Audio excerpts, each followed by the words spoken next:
यरूशलेम की वो गलियां जहां कभी अंबिया के कदमों की चाप सुनाई देती थी, अब वहां घोड़ों की टापें और रूमी सिपाहियों के बूटों की आवाज़ें गूंज रही थीं।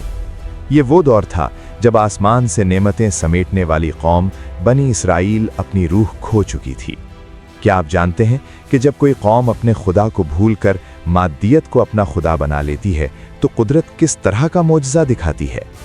आज की दास्तान एक ऐसे ही मोजज़े की है, एक ऐसी माँ की जिसकी पाक दामनी की गवाही अल्लाह ने दी, और एक ऐसे बेटे की जिसने गहवारे में कलाम करके तारीख का धारा मोड़ दिया। 2000 साल पहले का यरूशलेम बज़ाहिर तो आबाद था, बाजारों में रौनक थी, हैकल सुलेमानी की दीवारें बुलंद थीं, लेकिन अंदर सब कुछ खोखला हो चुका था। बनी इसराइल पर रूमियों का कब्जा था, मगर उनका असल जवाल सियासी नहीं, इखलाकी था। उस वक्त के मजहबी पेशवाओं ने दीन को एक मुनाफा बख्श कारोबार बना लिया था। तौरात के अहकामात को अपनी मर्जी से बदला जाता, गरीबों के लिए कानून अलग था और अमीरों के लिए अलग।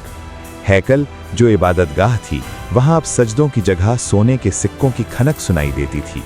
रिश्वत, सूद और झूठे फतवे आम हो चुके थे। लोग प्यासे थे, मगर हिदायत का चश्मा खुश्क हो चुका था।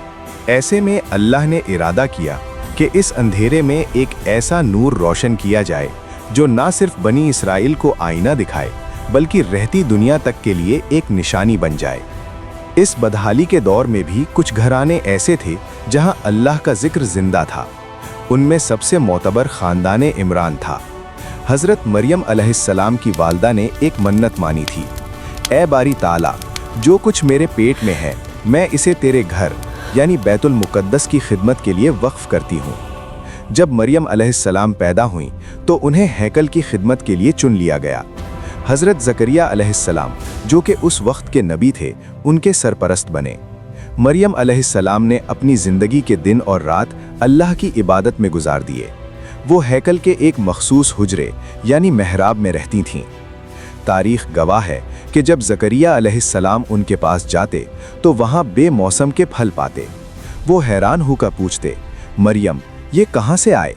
मरियम अलैहिस्सलाम का सादा सा जवाब होता, ये अल्लाह की तरफ से हैं, वो जिसे चाहता है बेहिसाब रिस्क देता है।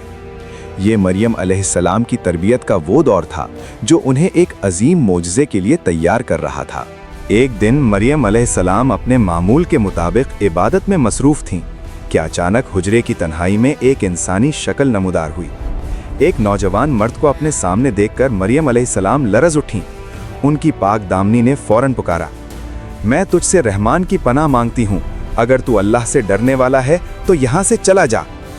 वो कोई आम इंसान नहीं, बल्कि रूहुल अमीन हज़रत जिब्राइल अलैहिस्सलाम थे।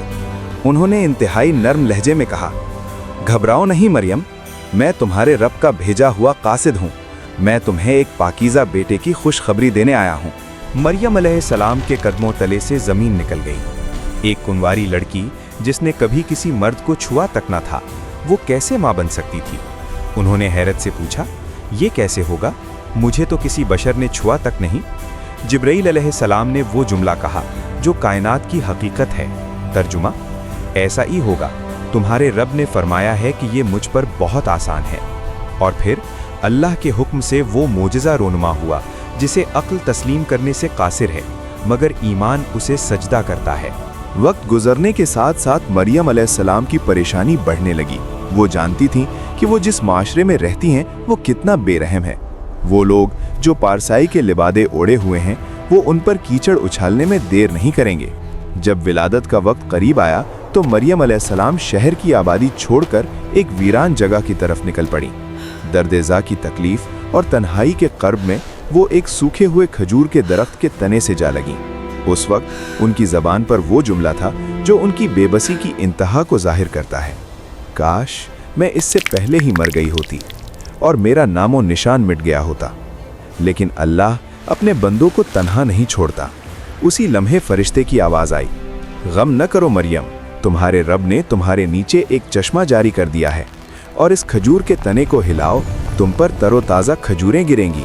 खाओ, पियो और अपनी आंखें ठंडी रखो। वो लम्हा आ गया जब मरियम अलैहिस्सलाम उस मासूम बच्चे को अपनी गोद में लिए बस्ती वापस पहुंची। जैसे ही लोगों ने देखा, शोर मच गया। तानों और तोहमतों का एक तूफान खड़ा हो गया। ए मरियम, ये तूने क्या कर डाला? तेरा बाप तो बुरा आदमी ना था, तेरी माँ भी बदकार न थी, फिर ये बच्चा कहाँ से आया? मरियम अलैहिस्सलाम खामोश थीं। उन्हें अल्लाह ने रोज़ा रखने का हुक्म दिया था कि किसी से बात नहीं करनी। उन्होंने बस खामोशी से बच्चे की तरफ इशारा कर दिया। लोगों ने कहकहा लगाया, हम इससे क्या बात करें जो अभी पालने में है। तब एक ऐसा वाक़या हुआ जिसने तारीख के रुख मोड़ दिए। उस छोटे से बच्चे के लब हिले और यरूशलेम की फ़िज़ाओं में एक ऐसी आवाज़ गूंजी जिसने सबको साकित कर दिया। इन्नी अब्दुल्लाह, मैं अल्लाह का बंदा हूँ, उसने मुझे किताब दी है और मुझे नबी बनाया है। ये ईसा इब्ने मरियम थे, वो बच्चा जो बाप के बगैर पैदा हुआ ताकि बनी इसराइल को बता सके कि अल्लाह मादियत के कवानीन का पाबंद नहीं है। हज़रत ईसा जवान हुए। वो कोई आम नौजवान नहीं थे। उनका चेहरा नूरानी था और उनकी बातों में वो तासीर थी जो पत्थर दिलों को मोम कर देती। उन्होंने देखा कि उनकी कौम के उलमा ने दीन को सिर्फ ज़ाहिरी रस्म व रिवाज तक महदूद कर दिया है। ईसा अलैहिस्सलाम ने हैकल के अंदर खड़े होकर पुकारा, तुम पर अफसोस है ए उलमा, तुम मच्छर तो छानते हो लेकिन ऊँट निगल जाते हो। तुम बाहर से तो खूबसूरत कब्रों की तरह हो मगर अंदर से मुर्दार की हड्डियों से भरे हो। उन्होंने गरीबों को गले लगाया, बीमारों की तैमारदारी की और लोगों को बताया कि अल्लाह सिर्फ माथे के सजदों से नहीं, दिल की पाकीज़गी से मिलता है। उन्होंने तौरात की असल रूह को दोबारा जिंदा करना शुरू किया। जब ईसा अलैहिस्सलाम की दावत फैलने लगी तो अल्लाह ने उन्हें वो मौजिज़ात दिए जिनकी मिसाल नहीं मिलती। वो मादरजाद अंधों की आंखों पर हाथ फेरते तो वो देखने लगते, वो कोढ़ी के बदन को छूते तो वो तंदुरुस्त हो जाता, वो मिट्टी का परिंदा बनाकर फूंक मारते तो वो अल्लाह के हुक्म से उड़ने लगता। सबसे बढ़कर वो कब्रिस्तान जाकर पुकारते, कुम बिइज़्निल्लाह, अल्लाह के हुक्म से उठ जा, तो मुर्दे कफन फाड़ कर खड़े हो जाते। इन मौजज़ात ने गरीब आवाम को उनका दीवाना बना दिया, लेकिन हैकल के सरदारों और रूमी हुक्मरानों की नींदें हराम कर दी। उन्हें अपनी कुर्सी और अपना असर व रसूख खतरे में नजर आने लगा। साजिशें बनने लगी। ये तय पाया कि ईसा को रास्ते से हटा दिया जाए। रूमी गवर्नर पिलाटूस को उकसाया गया कि ईसा बगावत कर रहे हैं और वो खुद को यहूदियों का बादशाह कहते हैं। एक रात जब हज़रत ईसा अपने चंद वफादार साथियों के साथ एक बाग में थे, दुश्मनों ने उन्हें घेर लिया। रिवायात के मुताबिक उनके एक साथी यहूदा अस्करियूती ने चंद चांदी के सिक्कों के इवज़ गद्दारी की और दुश्मनों को उनके ठिकाने का पता बता दिया। रूमी सिपाही अंदर दाखिल हुए। वो ईसा अलैहिस्सलाम को कत्ल करने और सलीब पर चढ़ाने के इरादे से आए थे, लेकिन अल्लाह की तदबीर सब तदबीरों पर भारी थी। कुरान करीम वाज़ेह तौर पर कहता है, वमा क़तलूहु वमा सलबूहु, ना उन्होंने उसे कत्ल किया और ना सलीब दी। जब दुश्मन घर में दाखिल हुए तो अल्लाह ने हज़रत ईसा अलैहिस्सलाम को जिंदा आसमानों पर उठा लिया, और जिस शख्स ने गद्दारी की थी या जो सबसे पहले अंदर दाखिल हुआ, अल्लाह ने उसकी शक्ल हज़रत ईसा अलैहिस्सलाम जैसी कर दी। दुश्मनों ने इसी हम शक्ल को पकड़ा, उसे अजियतें दी और उसे सलीब पर चढ़ा दिया। वो समझते रहे कि उन्होंने ईसा को ख़त्म कर दिया, मगर वो तो अल्लाह की पनाह में आसमानों पर जा चुके थे। ईसा इब्ने मरियम की ये दास्तान हमें सिखाती है कि जब हक़ की आवाज़ उठती है तो बातिल उसे दबाने की हर मुमकिन कोशिश करता है, मगर जीत हमेशा सच की होती है। बनी इसराइल ने एक नबी को झुटलाया, लेकिन उनका पैगाम आज भी दुनिया के कोने कोने में गूंज रहा है। हज़रत ईसा अलैहिस्सलाम आज भी ज़िंदा हैं और क़यामत से पहले दोबारा इस ज़मीन पर तशरीफ़ लाएंगे ताकि जुल्म का ख़ात्मा करें और अदल व इंसाफ का बोलबाला करें। आखिरी बात, अगर हम आज अपने गिरेबानों में झांकें तो क्या हम भी इसी मादियत और दिखावे का शिकार तो नहीं हो गए जिसमें बनी इसराइल मुब्तला थी? सोचिएगा ज़रूर।